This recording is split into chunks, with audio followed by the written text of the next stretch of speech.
and in effect has told us we are facing a never-ending housing crisis unless this government breaks from an utterly failed. We will be saying that the housing crisis and the failure of the government to resolve this absolutely catastrophic housing situation is not an accident of policy. And I would draw people's attention to the exchange between Donald Trump and Micheál Martin in the White House, where Donald Trump claimed, when asked about the Irish housing crisis, that it was a sign of the success of the Irish story. And Micheál Martin laughed and said that was a good answer. Now, to me, that was very, very revealing, because, of course, Donald Trump is a property speculator and a landlord. And for him, a housing crisis is a very good thing, because speculators and landlords profit from housing crisis. And in a way, he has revealed the real reason for the housing crisis in this country is because property speculators and landlords are making money out of it, and Fianna Fáil and Fine Gael are dancing to the tune of property speculators and landlords who are profiting from the housing crisis and have absolutely no interest and no intention and no desire of solving that housing crisis. In fact, the worse the housing crisis gets, the more profits they make. The higher they can charge rents, the more valuable their property assets are. So why on earth would they want to solve the housing crisis? And that is the dirty little secret behind the failure of this government to address the housing crisis. And the fact that they have now, the government are effectively abandoning the tenant in situ scheme and intend to do nothing about the ongoing flow of people into homelessness are further evidence this government simply is not interested in solving the housing crisis. And as the people who've campaigned before we even had a name for what is now called the tenant in situ scheme, it's really quite homelessness. One of the cases that led us to campaign for the tenant in situ scheme was a development in Dunleary of apartment blocks called St Helens Court, which had been bought by vulture funds, where the vulture funds moved to mass evict all the tenants. That development, which we campaigned for the state to take over, to prevent evictions and to use the empty properties in the development for social housing, was in train for a approved housing body to buy that development. By the way, 6 years on, it's still, the majority of that development is empty. We were recently informed by the approved housing body that was trying to purchase it that the purchase was called off because the vulture fund who owns it has decided they can get higher prices on the open market, and the government is going to allow that to happen. So a development that has sat empty for 7 years, where all the tenants were evicted, now is not going to go for social housing when it could have if the government had been serious about purchasing such developments, but a vulture fund who profited from being empty is now going to sell it at even higher prices on the open market. And that, in a word, sums up what the government are doing. They are dancing to the tune of these speculators profiteering off the housing misery of other people. One other little point I just want to make is the central bank highlighted the deficits in water infrastructure as a key impediment to the development of the housing we need to meet the actual housing need in this country. And I think it's worth highlighting the fact that each data centre that is built uses on a daily basis the equivalent of 100,000 homes in water usage. One data centre. So when they're talking about a lack of water infrastructure to build the houses we need to house people, the government are putting priority on making profits for the people building data centres and allowing them to use the water that actually we need to put roofs and over the homes, over the heads of the people who desperately need housing in this country. Second issue I just want to raise briefly is the horror that we're witnessing in Gaza, the atrocities, yet another series of massacres by Israel, hundreds of people massacred, many of them in their beds, over the last few nights. And that is being enabled by, first of all, the Trump government essentially emboldening the Israelis with their talk of ethnically cleansing Gaza to carry on the massacres and showing that Israel is not a normal state. It is a death machine hell-bent on ethnically cleansing Gaza and massacring as many Palestinians as possible, but it's being enabled by the Trump administration, the US government, and by the European Union, who continue to provide arms, impunity, and refuse to put sanctions on Israel for the crimes that it's committing, for the crimes against humanity, for the genocidal massacres it's committing.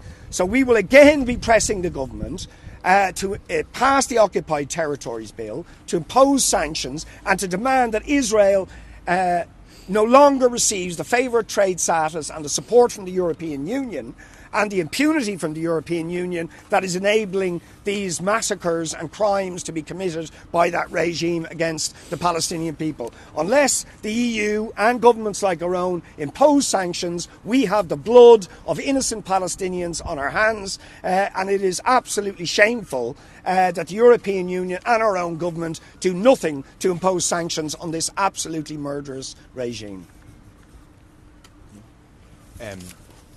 Just two issues quickly.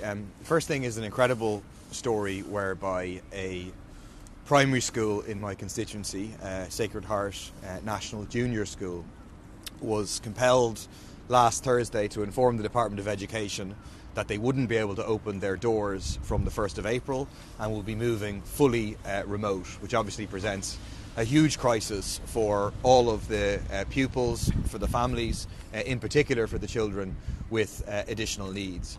This is because of a lack of funding. The debts are mounting up and they effectively can't afford to keep the lights on, to keep the building heated.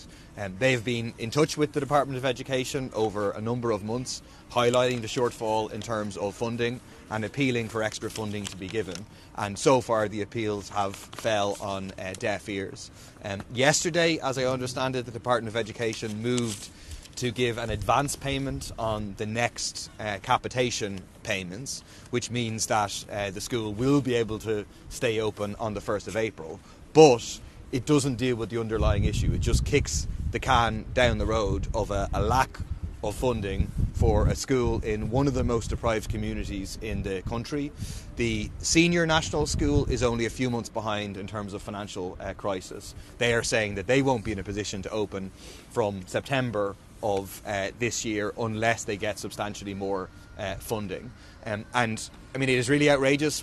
I'll be trying to raise it at multiple points on the Dáil agenda today. We've submitted a topical issue on it and we'll be seeking a debate on it. It's particularly outrageous when you contrast it with the funding that is made available to private schools on an annual basis. Over 140 million euros spent by the state on an annual basis to pay the salaries of teachers in private schools. I'll give you just one example. Glenstall Abbey, which has fees of 14,600 euros a year, more than the entire disposable income of some families in Killinarden, receiving almost 1.4 million euros in state funding last year. Whereas what Sacred Heart needs is a few tens of thousands of euros to remain open, and so far that funding has not been made available. It's absolutely disgraceful. The second issue, quickly, is to say that Simon Harris, after Micheál Martin's visit a week ahead of St. Patrick's Day, announced that we were inviting Donald Trump for a full state visit to address the joint houses of the Oireachtas. We don't think that invitation should ever have been issued, but we're saying now that invitation must now be rescinded. I mean, Micheál Martin, in meeting Donald Trump, repeatedly spoke positively about what he described as Donald Trump's unrelenting focus on peace. He spoke about that in terms of Ukraine, where Trump is involved in a carve-up of Ukraine with Putin, where Putin gets some of the territory and Trump gets the natural resources. But he also spoke about it explicitly in terms of what he described as the Middle East, in other words, the genocide we've seen happening in Gaza.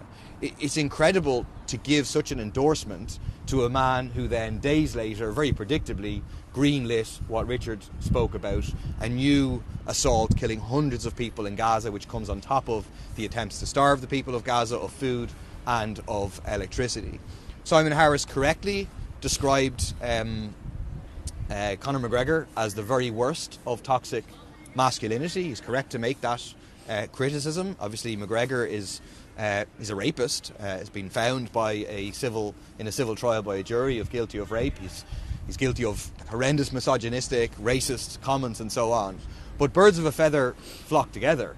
I mean, how can, on the one hand, Simon Harris say, McGregor is guilty of this awful toxic masculinity, and then on the other hand say Donald Trump, who's guilty of exactly the same toxic masculinity, the same sort of politics, actually should get an official state visit with, full recognition, address the joint houses of the Oireachtas and so on. It's utterly hypocritical. I mean, Donald Trump is also a rapist, someone who's been found responsible for sexual abuse in a civil trial in the US, very, very similar to Conor McGregor. We know he's openly made repeatedly deeply misogynistic remarks, as well as deeply racist remarks. We know that he's currently greenlighting the ongoing assault in Gaza and is openly speaking about ethnic cleansing. So we think it's horrendous that, given that his role in terms of what's happening in Gaza, given the calculated insult, which the invitation of McGregor on St. Patrick's Day and saying we couldn't think of a better person to have at the White House, how can we possibly go ahead with an official state visit? Yeah, so today I'll be asking Micheál Martin and Simon Harris how they think their diplomatic mission in the US went, given firstly the horrific massacre that took place on St. Patrick's night. And that was clearly sanctioned jointly by Trump and Netanyahu. 400 people estimated to have died, if not more. Children, women, heads decapitated, limbs, horrific descriptions by doctors, no sedatives. How can this barbarism go on? And Micheál Martin describing Trump as in pursuit of peace was an absolute breach of the understanding of the vast majority of people in Ireland as to what Donald Trump represents in relation to Gaza. And I think Simon Harris's follow-on yesterday was also he used the words, it was deeply concerning. That's as far as he went.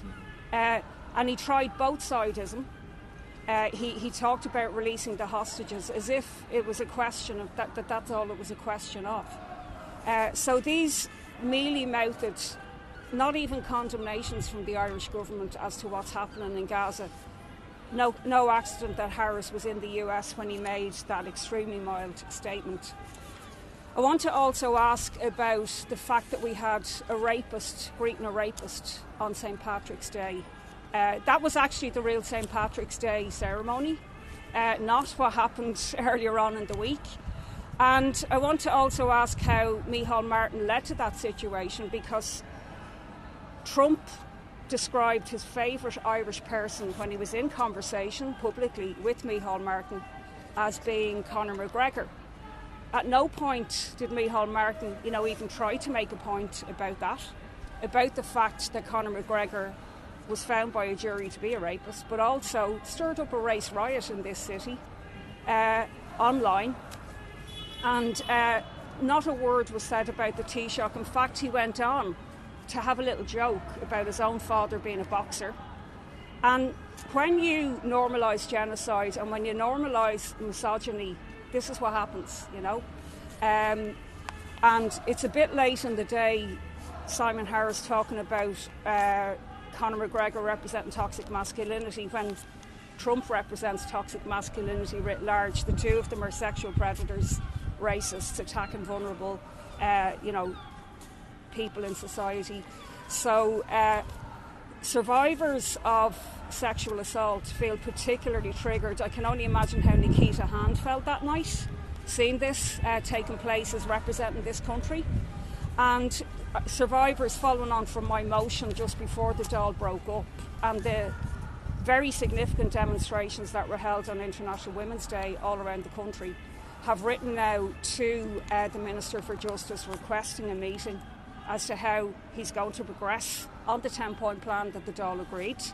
But, it's made more urgent by, we're seeing rape culture, macho culture being just exonerated everywhere in society, and I think it's particularly important now.